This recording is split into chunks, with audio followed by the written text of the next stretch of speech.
Ito naman yung sa patining ko, kita mo.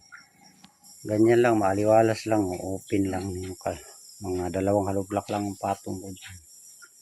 Yan yung pakainan nila. Pag nawalay na yung mga biik, dito ko yun sila ilalagay. May semento para makapamili sila kung saan sila gusto. Ito ang beddings nila. Dyan sila dudumi, iihi. Hindi na rin yan nililinis. Walang ligo-ligo din yan.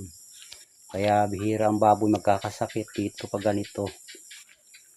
Kadalasang ano nila, yung basa lang yung dumi.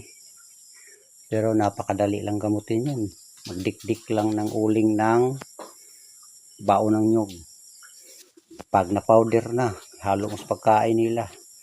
2 araw, wala nang tatai sa kanilang lahat. Kaya ang dami akong unlimited na organic fertilizer. Kukunin ko na to kasi lilipat ko na yung mga biik ko dito. Yan.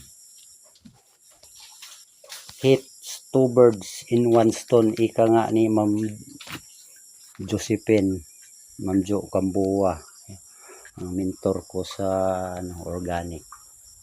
Kasi bakit kumita ka sa baboy? May libre kang unlimited na organic fertilizer. Tuwang-tuwa yung mga tanim mo dyan.